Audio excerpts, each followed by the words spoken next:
veḷiyoḷi yuṇணை அன்பின் வெண்ணின் வேறுயா ணாருளம் Vimala veḷiyadā உளத்து வேறற விளங்கின் வேறென veḷivaru வேணார் veḷivarā yaruṇā தரையில் virimalā padattiணை வைத்தே.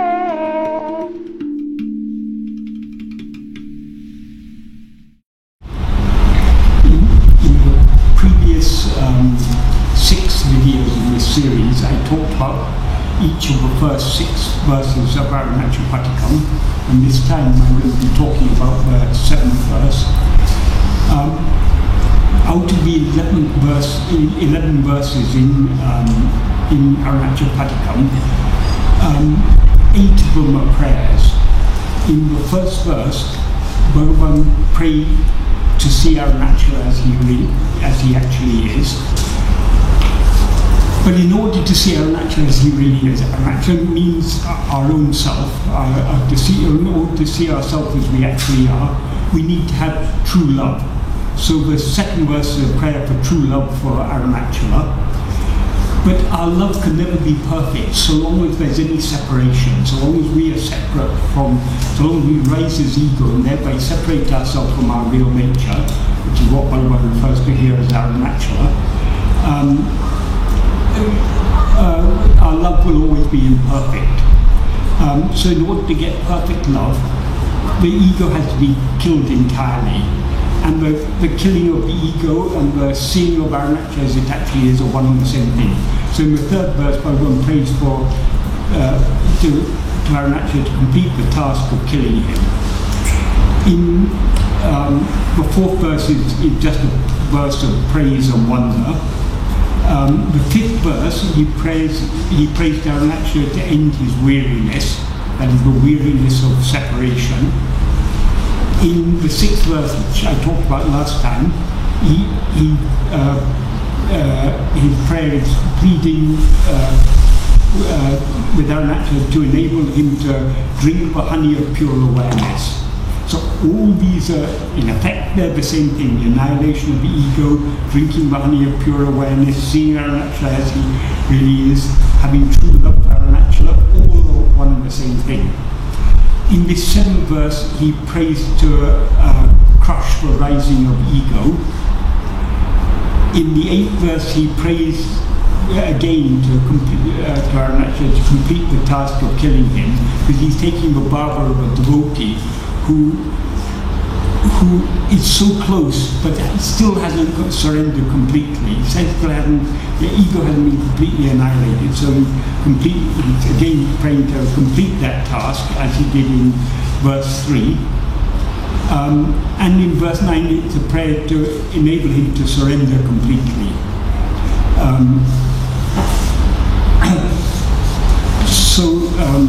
To talk about this verse in detail, this verse is all about ego.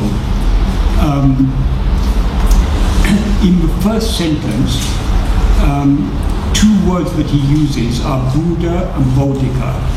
Buddha means element. In this context particularly, it means element.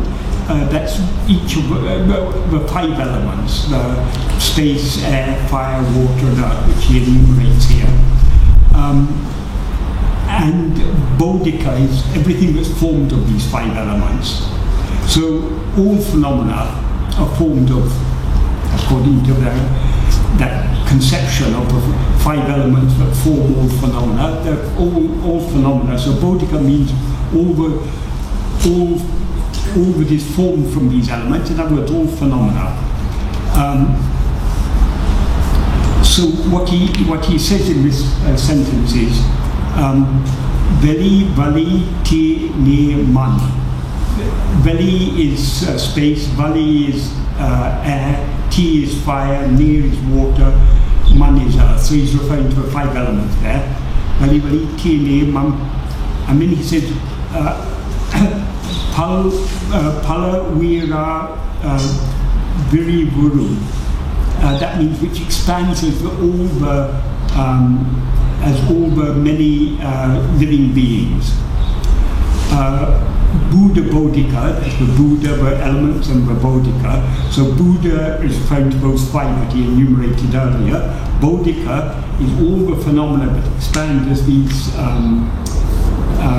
as all the living beings. Veḷiyoḻi yuṇṉai. Veḷiyoļi means space light. In poetry, often words are inverted.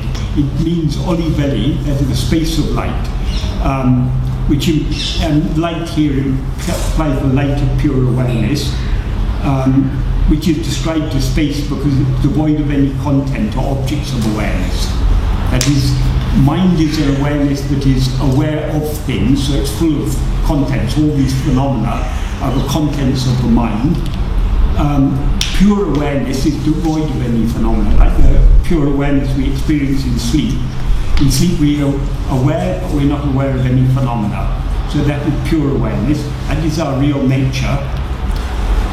What we experience in sleep is just our real nature. What we experience in waking and dream is our real nature, namely pure awareness, plus all these phenomena.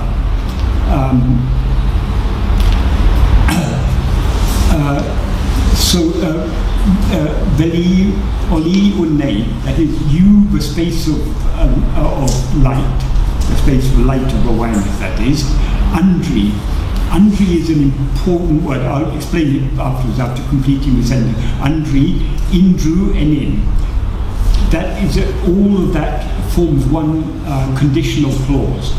If the Buddhas, namely space, air, fire, water and earth, and Bodhikas, everything composed of these Buddhas, these elements, which expand, spread out or unfold as many living beings, do not exist besides you, the space of light, pure awareness. Yaruṇā, who else am I? ṇāruḻaṉ. Ulam means am, yan means I, who is who, veru is who else, who other than you am I.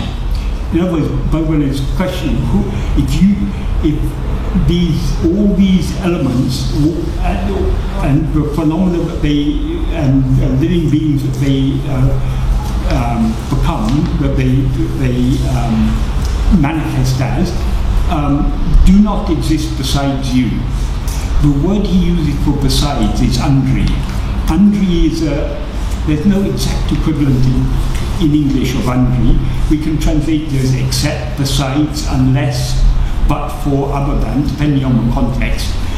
But the implication here is not only that they are not other than you, but a deeper meaning is they do not exist, only you exist. That's the deeper meaning of andri.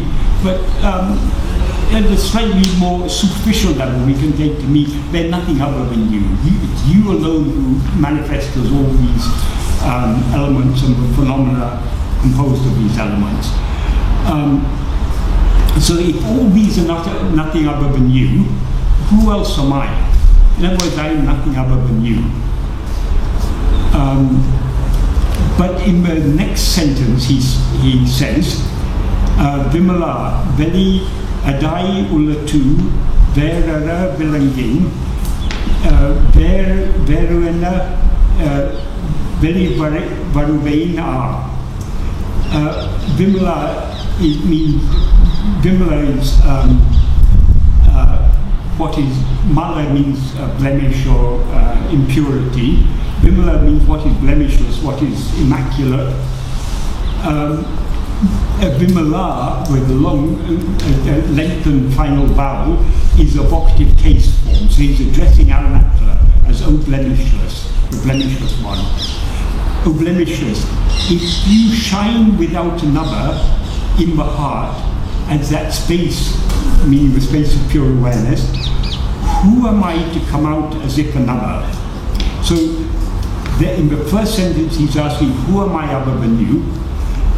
And if you shine veṟuāra means without another. That is, Arunachala is the sole reality. There is nothing other than Arunachala. He alone exists. That is, Arunachala here means our real nature. So, if that alone exists, if nothing other than that exists, if you're shining within the heart of, within my heart is the implication, as the space of pure awareness, other than which nothing exists, who am I to come out as another? So the ego rises as if it's separate from Arunachala, having risen as if it's separate from Arunachala, it then sees all these phenomena which don't have nothing but Arunachala.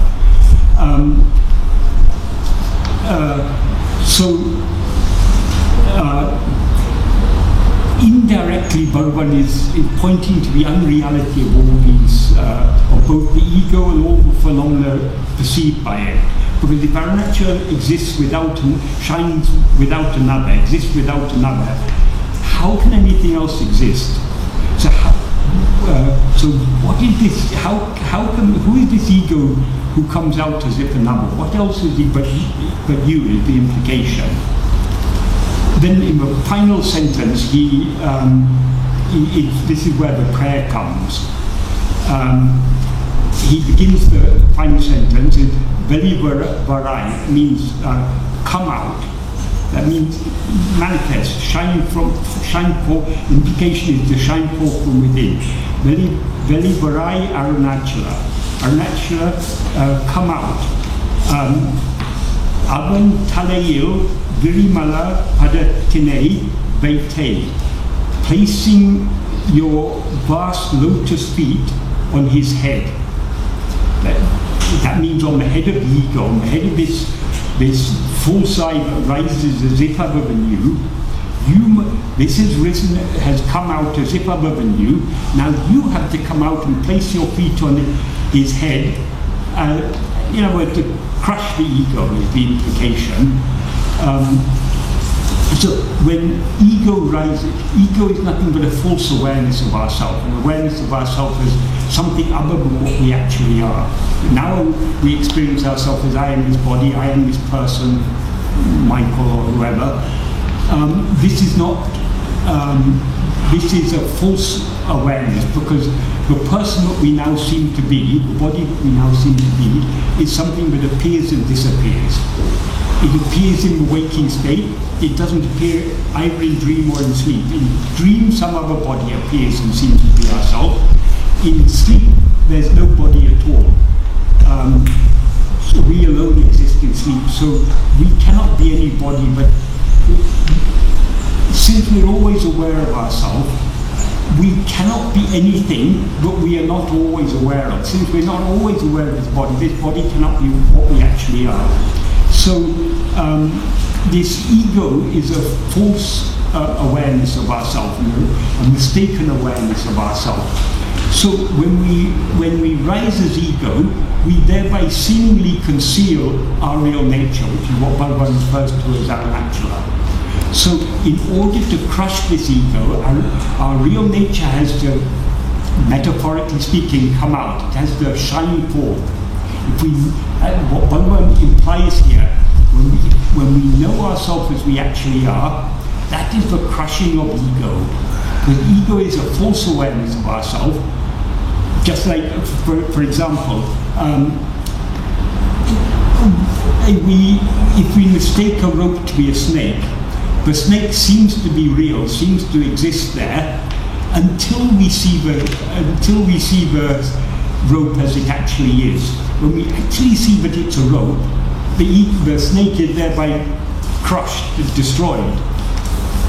So now, metaphorically speaking, the snake has come out of the rope, and therefore the rope seems to be a snake.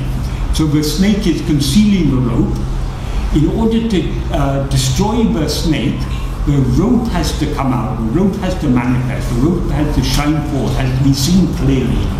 So it's only by looking very carefully at the snake that we see that it's just a rope.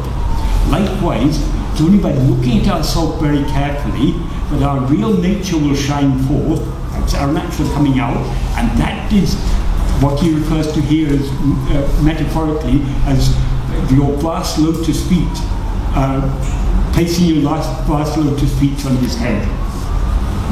That means crushing him, destroying him entirely, effacing him entirely. So this is a very direct prayer for the eradication of ego, and it's also in the first two sentences. Bhagavan is expressing the unreality of ego. Arunachala alone exists. Our real nature alone exists. What is this? And all these phenomena cannot be other than Arunachala. And even this I that rises to see all these phenomena also cannot be other than Arunachala. So who else am I but you? The implication of the first sentence. And then, who is this I? In the second sentence, he's asking, who is this I who rises as if other than you? So he in both the first two sentences, they're both questions, and he's questioning the reality of ego. And if the ego is unreal, all the phenomena perceived by ego are also unreal. So he's questioning the reality of all these things. And finally he's praying to Arunachala, you manifest yourself and eradicate all these things.